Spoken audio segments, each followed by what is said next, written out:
जी students, अस्सलाम वालेकुम and welcome back to my YouTube channel. उम्मीद करती हूँ कि आप तमाम स्टूडेंट्स खैरियत से होंगे।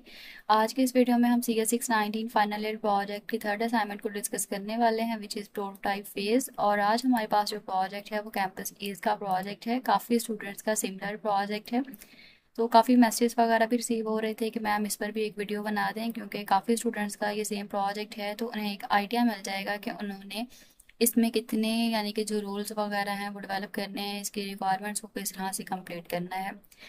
तो सबसे पहले तो इसका इंट्रोडक्शन दिया गया है। इंट्रोडक्शन पार्ट आप खुद पढ़ लिया करें, क्योंकि ये इंपॉर्टेंट चीज़ें होती हैं। चाहे आपका इसके अलावा कोई भी प्रोजेक्ट है तो उसका जो इंट्रोडक्शन पार्ट होता है ना, यानी कि उसकी जो प्रॉब्लम स्टेटमेंट होती है वो काफ़ी इंपॉर्टेंट होती है, क्योंकि वाइवा के दौरान भी आपसे पूछा जा सकता है कि आपने ये प्रोजेक्ट क्यों बनाया है या ये किस प्रॉब्लम को सॉल्व करता है, इसका ऑब्जेक्टिव क्या है। तो ये चीज़ें आपकी तब कवर होंगी जब आपने इसका इंट्रोडक्शन, इसके ऑब्जेक्टिव्स को, इसके पर्पस को अच्छी तरह से पढ़ा होगा। उसके बाद एक और इम्पॉर्टेंट चीज़ होती है जो वाइवा में भी अक्सर क्वेश्चन कर लिया जाता है कि आपके सिस्टम में, आपके प्रोजेक्ट में कितने यूज़र्स हैं। तो यहाँ पे आपको क्लियरली तौर पर बता दिया गया है कि इसमें 3 प्राइमरी रोल्स हैं, और वो कौन कौन से ये भी बताया गया है कि नॉर्मल यूज़र होगा। नॉर्मल यूज़र को आप एज अ स्टूडेंट भी कंसिडर कर सकते हैं, क्योंकि मतलब स्टूडेंट ही कैंपस में अपनी चीज़ें वगैरह जो है ना वो लॉस्ट कर देते हैं और बाद में फाउंड करते हैं। उसके बाद सिक्योरिटी एडमिन आ सकते हैं और सुपर एडमिन आ सकते हैं। ठीक है, मतलब ये आपके पास 3 रोल्स हैं जो आपको क्लियरली तौर पे बताए गए हैं कि आपके सिस्टम में होने चाहिए। उसके बाद इनकी रिक्वायरमेंट्स वगैरह जो हैं वो बिल्कुल उन्होंने सेपरेट करके बता दी हैं कि सबसे पहले नॉर्मल यूज़र के पैनल में क्या क्या चीज़ें होनी चाहिए, वो रजिस्टर करेंगे, और रजिस्टर करने के लिए अपनी यूनिवर्सिटी की ईमेल वो ऐड करेंगे। ठीक है, यहाँ पे जब हम बात करते हैं यूनिवर्सिटी ईमेल की, तो यहाँ से हम समझ सकते हैं कि जो नॉर्मल यूज़ है वो स्टूडेंट है। ठीक है, उसके बाद ये है कि जो आइटम्स वगैरह फाउंड हुए होंगे, मतलब सिस्टम में जो सिक्योरिटी एडमिन ने वो आइटम्स वगैरह फाउंड करके वहाँ पे ऐड किए होंगे, उनको वो सर्च कर सकते हैं, ब्राउज कर सकते हैं। और किस तरह कर सकते हैं, कैटेगरी के ज़रिए भी कर सकते हैं, लोकेशन के ज़रिए भी कर सकते हैं, और डेट फिल्टर के ज़रिए भी कर सकते हैं। यानी कि स्टेट को उनकी जो चीज़ है वो लॉस्ट हुई है, अगर तो स्टेट को कोई चीज़ ऐसी मिली है तो वो उसको फाइंड आउट कर सकते हैं, सर्च कर सकते हैं। उसके बाद यहाँ पे है कि जो सिस्टम है ना, पॉसिबल मैच वगैरह दिखाएगा, यानी कि जो लॉस्ट आइटम्स होंगे, फाउंड आइटम्स होंगे, उनके दरमियान जो मैच का कॉलम होता है ना, ये देखेगा कि जो चीज़ें आपस में मैच कर रही हैं उनको वो सजेस्ट कर देगा यूज़र को कि आप मतलब इनमें से देख लें कि अगर आपकी कोई चीज़ है तो आप उस पर क्लेम कर सकते हैं। और क्लेम करने के लिए भी उनके पास एक वेरिफिकेशन आंसर होना चाहिए, मतलब कोई प्रूफ होना चाहिए कि वाकई में वही इस चीज़ के ऑनर हैं कि नहीं है। और अगर वो क्लेम उनका प्रूफ हो जाता है तो उसके बाद वो सिक्योरिटी एडमिन के साथ एक थोड़ी बहुत चैट भी कर सकते हैं। उसके बाद बात करें अगर सिक्योरिटी एडमिन के बारे में, तो सिक्योरिटी एडमिन जो है वो डायरेक्टली लॉगिन करता है। यहाँ पे मैं एक और चीज़ आपको बता दूँ कि जो नॉर्मल यूज़र हैं, लाइक जो स्टूडेंट्स हैं, सिर्फ वही रजिस्टर करेंगे, बाकी जो यूज़र हैं वो डायरेक्ट लॉगिन करते हैं। तो सिक्योरिटी एडमिन में क्या होगा कि वो लॉगिन करेंगे, इसके बाद वो फाउंड आइटम्स को ऐड कर देंगे, यानी कि उन्हें यूनिवर्सिटी में, कैंपस में जो भी चीज़ें मिली होंगी उन्हें वो ऐड कर देंगे। और उन्हें ऐड करने का तरीका ये है कि उनकी मुकम्मल डिटेल्स लिखेंगे, उसकी मल्टीपल फ़ोटोज़ वगैरह अपलोड कर सकते हैं, और स्टोरेज की लोकेशन, मतलब कि अब वो चीज़ कहाँ पे स्टोर की गई ये भी ऐड करना है। उसके बाद यूज़र्स ने, मतलब कि जो स्टूडेंट्स हैं, नॉर्मल यूज़र्स ने जो भी क्लेम्स वगैरह किए होंगे उसे अप्रूव करना, रिजेक्ट करना, जो फेक रिपोर्ट्स वगैरह हैं उन सबको रिमूव करना, ये सारे का सारा काम सिक्योरिटी एडमिन करेंगे। उनके डैशबोर्ड पे क्या क्या चीज़ें होनी चाहिए, उसमें एक्टिव रिपोर्ट्स होनी चाहिए, पेंडिंग क्लेम्स होने चाहिए, रेजोल्यूशन का कितना रेट है, जो मतलब फ्रिक्वेंटली तौर पे चीज़ें लॉस्ट हुई हैं, आइटम्स लॉस्ट हुए हैं वो कितने हैं, और लोकेशंस कहाँ कहाँ पे हैं, ये सारी चीज़ें उन्हें डैशबोर्ड पे शो होनी चाहिए। और वो सारे सिस्टम में जितनी भी रिपोर्ट्स वगैरह हैं उन्हें एक्सपोर्ट भी कर सकते हैं। एक्सपोर्ट करने के 2 फॉर्मेट बताए गए हैं, पीडीएफ और एक्सेल में, यानी कि आप दोनों में कर सकते हैं। और अगर कोई चीज़ ऐसी है जो कि 60 डेज हो चुके हैं लेकिन किसी ने भी उस पर क्लेम नहीं किया, तो वो उसे अनक्लेम्ड करके, यानी कि या तो डिस्पोज कर देंगे या फिर उसे डोनेट कर देंगे। उसके बाद हमारे पास सुपर एडमिन, यानी कि जो वाकई में रियल एडमिन होते हैं, जिन्होंने सारे सिस्टम को मैनेज करना होता है, उनकी बारी आती है। वो क्या कर सकते हैं कि यूज़र के रोल को मैनेज कर सकते हैं, मतलब यूज़र के जो रोल्स हैं, नॉर्मल यूज़र है, सिक्योरिटी एडमिन है, उनके रोल वगैरह को मैनेज कर सकते हैं, सिस्टम के लॉग्स वगैरह देख सकते हैं। सिस्टम लॉग से मुराद ये होता है कि जो यूज़र हैं वो सिस्टम में क्या काम कर रहे हैं, मतलब अभी वो लॉगिन कर रहे हैं, अभी वो रिपोर्ट ऐड कर रहे हैं या फाउंड आइटम की रिपोर्ट ऐड कर रहे हैं, यानी कि वो जो भी काम कर रहे हैं वो सारे के सारे सिस्टम लॉग्स कहलाते हैं। तो यूज़र एक सिस्टम में जो भी एक्शन परफॉर्म करेगा, एडमिन उसको देख सकता है, यानी कि उस पर नज़र रख सकता है। इसके बाद जो सेंसिटिव और एक्सपायरेशन वगैरह की टाइमलाइंस होती है, इंफॉर्मेशन होती है, उसको वो कन्फिगर कर सकता है और मुकम्मल तौर पे सिस्टम के एनालिटिक्स को देख सकता है। इसके अलावा एक यहाँ पे और रिक्वायरमेंट दी गई, ओवरराइड डिस्प्यूट्स, यानी कि जो भी कंप्लेंट्स वगैरह होती हैं, जो फ्लैग्स वगैरह होते हैं, उनको भी मैनेज कर सकता है। लेकिन अभी हमने देखा कि हमने यूज़र साइड पे ऐसी कोई भी रिक्वायरमेंट अभी नहीं देखी इसलिए हम अभी इसे डेवलप नहीं करेंगे, इसे फाइनल डिलीवरेबल के लिए छोड़ देंगे। उसके बाद यहाँ आपको टूल्स वगैरह बताए गए हैं, फ्रंट एंड के लिए आपने क्या यूज़ करना है, बैक एंड के लिए डेटाबेस आपने क्या यूज़ करनी है। ठीक है, ये सारी चीज़ें आपको बताई गई हैं और ये टूल्स वगैरह आप देख सकते हैं, आपने इन्हीं को यूज़ करते हुए अपने सिस्टम को बनाना है।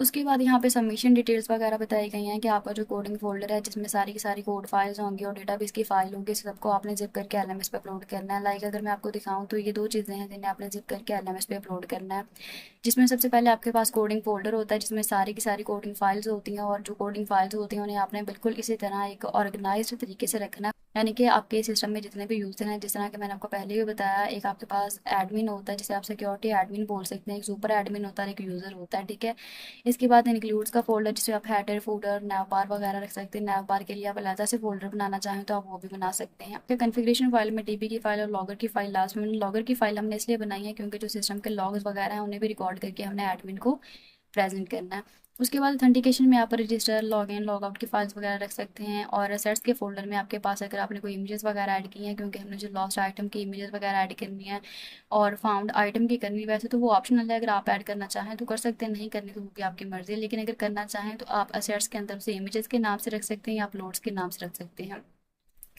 तो ये सारे का सारा आपके पास कोडिंग फोल्डर होता है, और इसके अलावा आपके पास एक डेटाबेस का फोल्डर होगा जिसमें आपने डेटाबेस की फाइल रखी होगी। डेटाबेस की फाइल एक ऐसी फाइल होती है जिसमें आपके एप्लीकेशन का सारा डेटा स्टोर होता है, और उसको आपने एक्सपोर्ट करके यहाँ पे लाजमी सेव करना है। अगर आप इसको नहीं करते तो आपकी जो एप्लीकेशन है वो इनकम्प्लीट कंसिडर की जाएगी।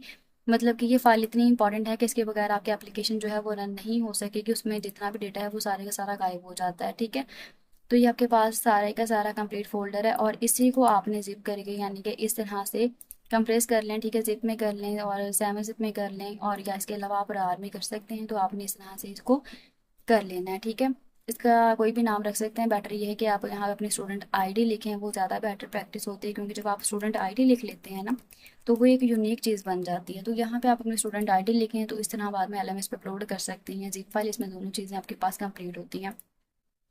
इसके बाद अगर मैं आपको इसकी रिक्वायरमेंट्स वगैरह चेक करवाऊँ कि आपने बेसिकली इसको बनाना किस तरह से है, तो ये आपके पास होम पेज है। होम पेज लाजमी बनाया करें। होम पेज से मुराद मतलब कि आपके जो फोल्डर में यहाँ पे इंडेक्स फाइल होती है, ठीक है, इंडेक्स फाइल को हम होम पेज बोलते हैं, इसको लाजमी बनाया करें, क्योंकि अगर आप ये नहीं बनाते ना फिर आपको यहाँ पे डायरेक्टली रजिस्टर पेज का एक लिंक लगाना पड़ता है, वो थोड़ा लेंथी हो जाता है। क्योंकि अभी देखें तो हमने क्या करना है कि अगर हम यहाँ पे इंडेक्स भी ना लिखें ना, तो सिर्फ इतना लिखें लोकल होस्ट के बाद अपने फोल्डर का नाम लिखें, तो हमारे पास ये पेज ओपन हो जाता है। लेकिन अगर हम ये इंडेक्स पेज नहीं बनाते, हम डायरेक्टली यहाँ पे रजिस्टर पेज पे जाएं, तो आप देखेंगे कि हमें इतना लिंक लिखना पड़ेगा और फिर जाके हमारे पास ये पेज ओपन होगा। ठीक है, इसलिए बेटर है कि इंडेक्स फाइल बनाएं, ये एक बेटर प्रैक्टिस है और एक अच्छा इंपैक्ट डालती है। तो ये हमारे पास इंडेक्स पेज है। अगर आप पहले से यहाँ पे रजिस्टर्ड हैं तो आप यहाँ पे डायरेक्टली लॉगिन कर सकते हैं, और रूल बेस आपने लॉगिन करवानी है, यानी जितने भी यूज़र हैं उनको रूल बेस लॉगिन करवा लेना है। लेकिन अगर आप पहली बार यहाँ पे आएँ तो आप खुद को यहाँ पे रजिस्टर भी कर सकते हैं। जिस तरह कि मेरे पास ऑलरेडी यहाँ पे मैंने यूज़र्स जो हैं वो रजिस्टर्ड किए हुए हैं, तो हम डायरेक्टली यहाँ पे लॉगिन करके उनके रिक्वायरमेंट्स वगैरह टेस्ट करेंगे, ताकि आपको आइडिया मिल जाए कि आपने इसको बनाना किस तरह से है। तो नॉर्मल यूज़र के तौर पे हम इसको कर लेंगे लॉगिन। तो ये उसका डैशबोर्ड है, मतलब उसके कितने आइटम लॉस्ट हुए हैं और सिस्टम में उसने कितने जो मैचेस वगैरह उसे सजेस्ट किए हैं सिस्टम ने, इसके बाद उसने क्लेम्स कितने किए हैं, ये सारी चीज़ें उसे यहाँ पे शो हो रही हैं। अगर उसका कोई आइटम लॉस्ट हो चुका है तो वो यहाँ पे इस फॉर्म को यानी कि फिल करके सारी चीज़ें ऐड कर सकता है, ताकि सिस्टम में अगर तो कोई भी सिक्योरिटी एडमिन को उसकी चीज़ मिलती है तो वो बाद में यहाँ से सर्च एंड फाउंड कर सके। सर्च फाउंड के बटन पे आएगा तो यहाँ पे वो देख सकता है कि जितने भी आइटम्स फाउंड किए होंगे ना सिस्टम ने, यानी कि सिक्योरिटी है, जितने भी आइटम्स उनको मिले होंगे वो यहाँ पे रिप्रेजेंट हो रहे होते हैं। वो यहाँ पे कैटेगरी के जरिए भी सर्च कर सकता है, लोकेशन ऐड करके भी कर सकता है, और डेट के हिसाब से भी कर सकता है। अगर तो उसके लॉस्ट आइटम से कोई चीज़ मैच कर जाती है तो वो यहाँ पे शो होंगे, और यहाँ पे लिखा भी होगा कि कितने % उसकी आइटम से वो चीज़ें मैच कर रही हैं।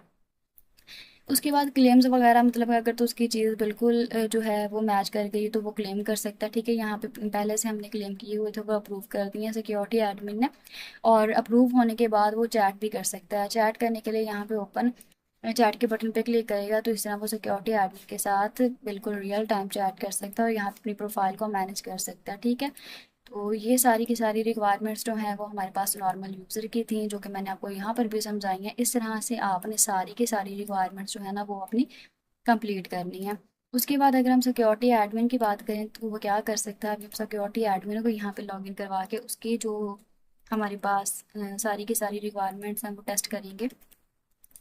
ये चीज़ें मैं आपको बेसिकली इसलिए दिखाती हूँ क्योंकि जो स्टूडेंट्स हैं उन्हें इस बात का आइडिया नहीं होता कि बेसिकली उन्होंने रिक्वायरमेंट्स को डेवलप किस तरह से करना है या क्या क्या चीज़ें हमने बनानी है। तो इधर से आपको एक आइडिया मिल जाता है कि आपने क्या काम करना है। तो सिक्योरिटी एडमिन का जो डैशबोर्ड है वो इस तरह का होना चाहिए, उसमें कितनी रिपोर्ट्स एक्टिव हैं, पेंडिंग क्लेम कितने हैं और रेजोल्यूशन का रेट कितना बना है। ये सारी चीज़ें जो है ना ये बिल्कुल रियल टाइम हमें डैशबोर्ड पे शो हो रही हैं। यहाँ पे मैंने कोई डमी डेटा नहीं एंटर किया, ये बिल्कुल डेटाबेस के हिसाब से हमें चीज़ें शो होती हैं। उसके बाद ये है कि अगर उन्हें कैंपस से कोई भी चीज़ मिल गई है, मतलब कोई लॉस्ट आइटम मिला, तो वो यहाँ पे लॉग फाउंड कर सकते हैं, मतलब कि जो भी चीज़ें उन्हें मिली हैं वो यहाँ पे उसकी डिटेल्स वगैरह ऐड कर सकते हैं ताकि यूज़र को नज़र आ सकें वो चीज़ें और बाद में क्लेम्स वगैरह कर सकें। जो भी क्लेम्स वगैरह होंगे वो यहाँ पे शो हो जाएंगे, ठीक है।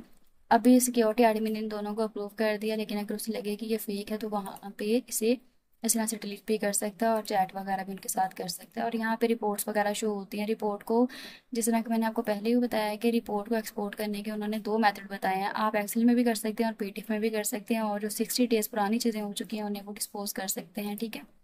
तो अब हम बात कर लेते हैं अपने सुपर एडमिन के बारे में कि एडमिन के हमारे पास क्या क्या रिक्वायरमेंट्स हैं, क्योंकि एडमिन ने भी कुछ यहाँ पे अपने रोल्स वगैरह अपने कुछ एक्शन वगैरह परफॉर्म करने थे। तो ये हमारे पास एडमिन यानी कि सुपर एडमिन का डैशबोर्ड हमारे पास ओपन हो चुका है।